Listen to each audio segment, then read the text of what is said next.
Hello, I'm George Cummings with your SCV NewsBreak for Friday, May 29th. Homicide detectives are investigating the death of Kahlil Banks, who is suspected to have overdosed on heroin after another man was arrested for driving Banks' stolen car shortly after his death.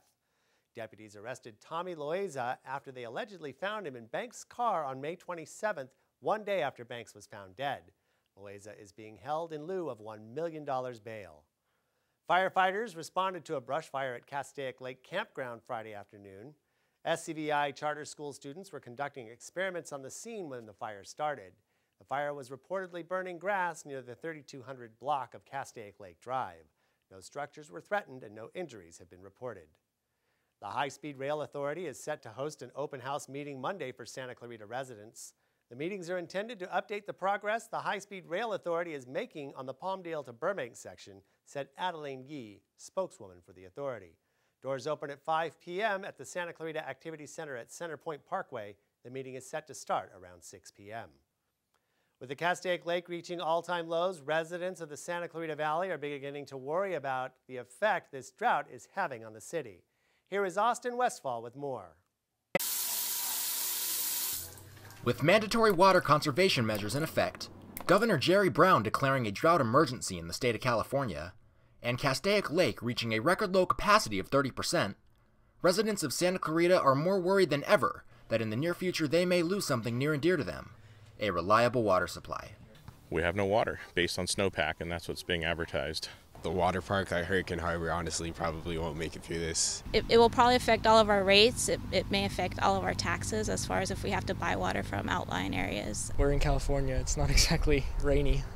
It's not realistic that all of a sudden there's going to be no water. Dirk Marks is the water resource manager at the Castaic Lake Water Agency. He states the consequences of the drought vary from location to location, and that the Santa Clarita Valley is in better condition than most. This is due to the fact that local water suppliers have been thinking ahead. Most years in the Santa Clarita Valley we have more water supply than we have demand for. During those years where we've had excess supplies, we've taken water and put it into water banks. Santa Clarita is drawing on those banks to ensure supplies are adequate enough to meet demands during dry times. But there is concern whether these storages will be enough to support the thousands of new housing units being built in one of the fastest growing cities in California.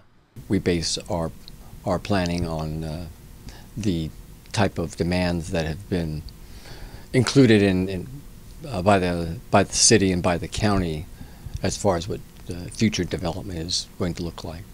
We're probably in a better condition than many other regions in California.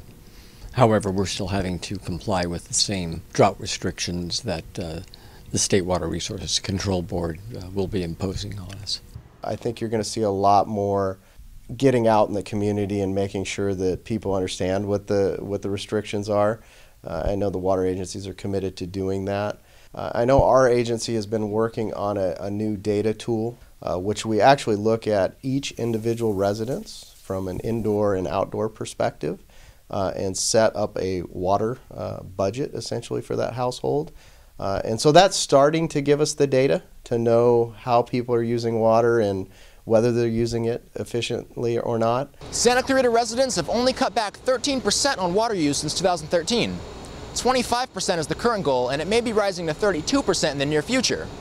With conservation efforts falling short, California snowpack plunging to record low levels, and little to no rainfall statewide, Santa Clarita is having to explore other methods of obtaining usable water. The Valencia Water Reclamation Plant produces recycled water. This is the process of taking wastewater out of the sewer system and treating it to drinking water quality. Recycled water is expensive, and it only accounts for about 1% of our demand currently, but the city plans to expand the use of recycled water extensively in the future. This will ultimately raise water bills.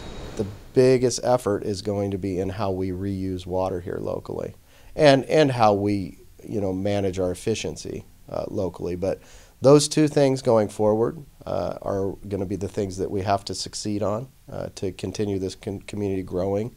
And I think that's where you'll see both the brain power and the financial power being placed in that direction going over the next several decades. The Castaic Lake Water Agency believes we have enough water supply on average to meet demands through 2050. That may look a little different if weather trends persist, but even in the event California continues to see some of its driest years in history, the city will make planning decisions which will prolong and protect the water supply. For Cougar News, I'm Austin Westfall. Thanks, Austin.